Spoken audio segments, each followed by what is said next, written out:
the map either side, but put phase 1 or phase 2 pointed that direction. You will have oriented the map for this discussion, so you know where we are. So that red line, you're in Artillery Ridge. This was the land and position that Ewell had decided to establish his line. A lot of people give Jackson the credit for that. The reality is Jackson really wasn't here. Ewell fought this battle pretty much on his own. So Ewell picked this. If you look behind me, there's this, I can't see, the tree line over here, where we turned to come up the first right, and then we came up and made the second right. Right, that area, as we turned right and came in towards this, would have been the artillery line. So we talked about being in that woods. It's a little bit further. The question was asked by someone, was this wooded? Well, if you step here in a minute and look down, you're going to say yes, because it's pretty much a straight drop. This was a position of extreme strength for Ewell and his men. As he lined up and put his men in, the only thing that he worried about was at the beginning of this kind of engagement, the 1st Maryland was 300 or 400 yards off to your left, my front, kind of isolated. So anytime a regiment came kind of free or marched up, he'd continue to fill the line up to the 1st Maryland.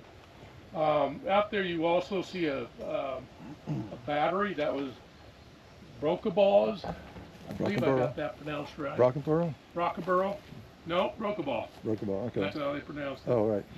And they were already firing. So I mentioned earlier about that echelon attack. You can see this better on this map, even better, because you can see this slanting away from this line. So they're not coming straight on, they're coming at an angle. Now the problem was the farthest right of the Union line was Brigadier Schenk's brigade of Union troops. Schenck was from Ohio. He had a Germanic name, but he was from Ohio. He led the regiment or the brigade, but he's not very aggressive. He moved slow. He actually put some skirmishers out, which was kind of unique around here during this battle, but moved very slowly, so that concern of Ewell on his left flank doesn't really materialize because Schenck is so slow in making his progress towards the Confederate line. So Ewell, for a while, had a real concern, and had Schenck been aggressive, it might have been a little different battle, but Schenck wasn't. Milroy, though, is the opposite. Yeah. Milroy's from Indiana. He's a good Hoosier. Not very smart, but a good Hoosier. His attack is very aggressive. As you can see here, if you turn the map over, if you're looking at now phase 2, you see him coming across this hill, and to our right, harder to see here in the summertime, there's another ridge over there. He comes up over to attack this position, and Milroy never saw a position or a situation where he didn't think he could win, as long as he was aggressive enough. So he's saying about 2,000 men attacking up this hill, and when you step down, take a look to your left, you're going to see it's a little bowl shape, and you see that on the map. This line, the red lines are not straight, it kind of wraps around there a little bit. That's this bowl right here you'll see. Well, that can be a killing field. You can be fired on 3 different directions if you march into there. Most of the attack came off to my right, your left, but the attack creeped over, so Milroy's attacking all along here. As the attack occurs, again, Schenck is getting mobilized, getting himself very carefully organizing, and he might have gotten some skirmishers involved by the time Milroy's attacking here. There are 12 artillery pieces down at the end of this line, firing across as Milroy's men came across that hill, and it's slopes off. They're also attacking down through there. So they're under heavy artillery attack as well. The Confederates are pretty densely packed up here. I won't say shoulder to shoulder, but there are actually some spots in the line as the battle develops are actually too deep. So this is not a position that's going to go well, that's going to be easy to take. And Milroy, again, believes he can. He's pushing his men. They're actually making pretty good progress. They get about to Mill Run down here, the creek. The creek itself is not very wide. It's not a huge detriment, but the difference is, again, remember how much it had rained.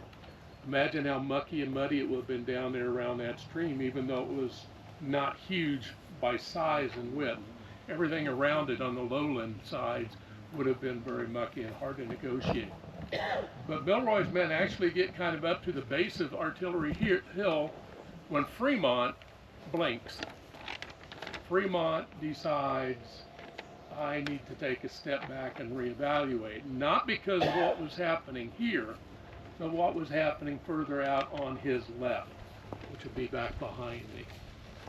Because at this point, Milroy's not going to take the position.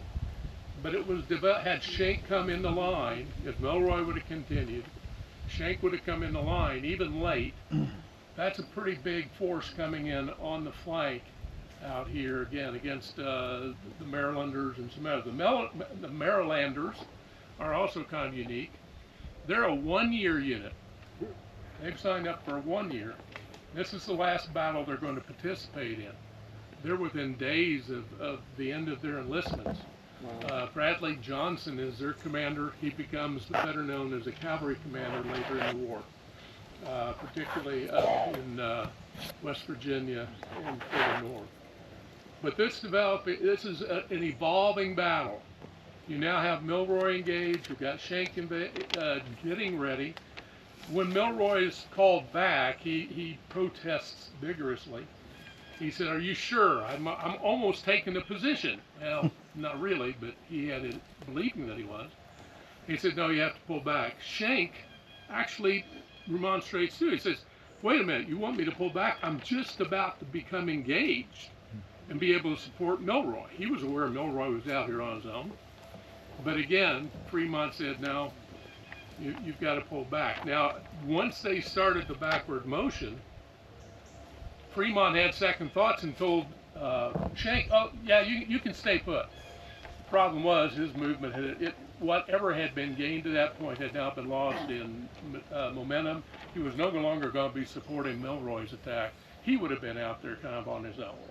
So he pulled back anyway. This is a fairly short action.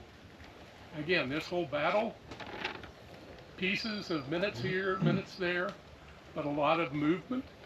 So again, we've now had down at the Union Church the contact. Should have been Schenck, but it was Milroy making the contact here. Then you've got one more brigade out there on the far left of Fremont's line. That would, of course, be Stall. Where our next stop will take us up to probably the biggest casualty encounter during this battle. Any questions? Can you explain the monument deal? Sure. That's out of Maryland. It was in one of the counties. I forget which one. Is Talbot. It was Talbot. On Okay. courthouse Oh, you went up. at Easton in Talbot County. Yeah, it was to the Confederate veterans there in Talbot County in Maryland. When it was moved, it's been moved here. Maybe someday we can get it down where the first Maryland actually was, but they certainly are here represented with the monument. We're glad to have it. That's the one that the Talbot County wanted to remove. Yeah, and Shenandoah took it. Sure. But yeah, at first they voted to keep it, and then there was pressure, and then they Lead said, the way. okay, sure, we'll have to remove it. It used to sit right on the county courthouse square in Easton, Maryland. Almost like Chattanooga. Yeah, you're welcome to come down here and take a look down. Hey, Jim, are we about...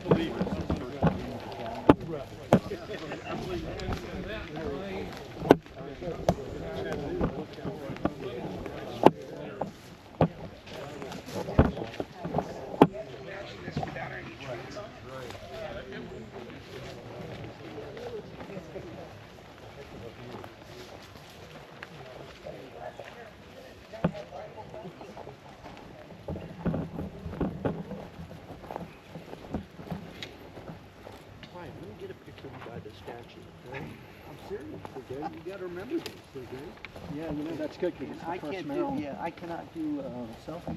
I always get like a thumb in the way or I'm looking at the wrong place. So we'll get a picture of you up there for you to remember, okay? Thank you, thank you. If you need a picture, likewise, I can do the same. I'm good, thanks. That's good. You know, as I get older, I take few and further pictures, but, Is that right? you know, like why? Do you ever look at them again? Well, you might, and somebody might care, okay? So you never know. Somebody If you try to talk them into going there sometimes. Oh, look, this is so much fun.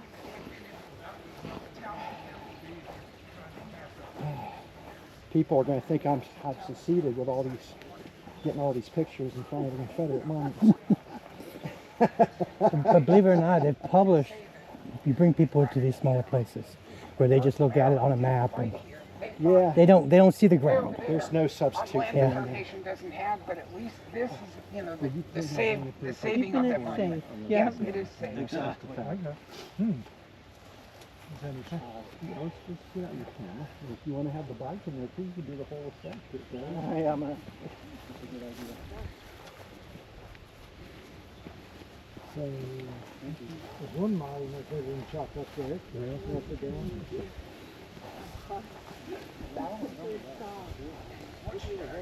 Firing it. No, I thought he was going to do it, and then he had orders from General Fremont saying he was going to kill him, and then they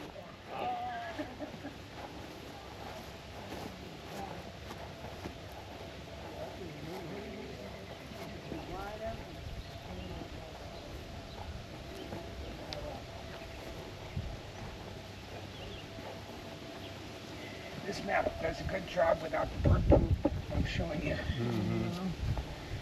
We're here, and I was just talking, the 52nd Virginia had sent out skirmishers out here, and I think when Milroy ran up against them, and they started pulling back, he probably thought he had some of the Confederates on the run, and started to think he could take the hill, and I think when he came over that hill, maybe I would have thought he would have said, I don't know if this is a good idea.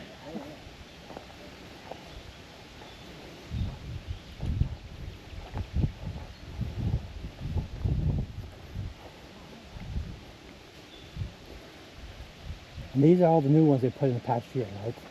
The These signs? are these were put up last year. Yeah, the past year, yeah. Yeah, they were put up I last thought year. so. So helpful.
So this is from about here all the way back to the main road.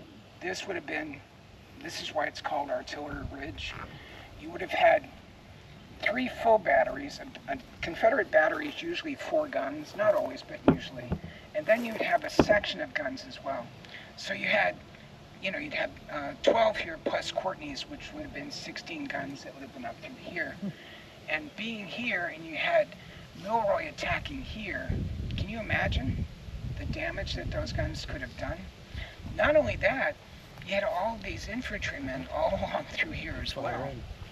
And they're up here. They've got pretty good cover up here. Back then, there would have been scrub brush on the hill going down. So if you can imagine all those men coming across, getting nailed by artillery, and then thinking, yeah, you can skip up over that hill really easy. Probably not going to happen. So my favorite guy here is Latimer. He's actually in charge of some of the guns up here. They call him the boy major. I think he's still a teenager when he's here, but he's given charge of, I guess, an artillery battery up here. And he does really well. But he has about a year to live, actually, because Latimer will be mortally wounded at Gettysburg, actually. Do you know if he was able to lay suppressing fire? From here, they would have, yes. And of course, Milroy, when he moved out, had artillery actually on the ridge over there. And so there's cross battery firing going on all late morning, early afternoon. But when those infantrymen in blue show up over here, you may have had a couple of guns firing there, but most of them are probably trained down here in the infantry that's coming across there. But I don't like to call it, but it is. This is literally a killing field if you think about it, because all of those men that are coming across are not only getting rifle fire, and by this time most of the men here have rifled muskets, thanks to another general who was very kind in offering them up earlier at the first battle, before the first battle of Winchester. That was Nathaniel Banks. South, the Confederates had rifles? Not all of them, but they had more than they had before. Yes, like So we're getting better. they were getting much better. And some of the men actually had Kentucky rifles up here too, which were, pretty good, pretty accurate as well. But yeah, the Confederates are getting, with a non-rifled weapon, you're not shooting out there and you may or may not hit something, but if you've got a rifle weapon, then you're talking. Well, that shows Walker coming back over here. Is that right? No. Walker actually, all right, this is very confusing, but if you've got your map, let me explain. So you remember we were in Fort Republic, and there was some action going on there. Everybody is set up.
until they straightened out the NIL.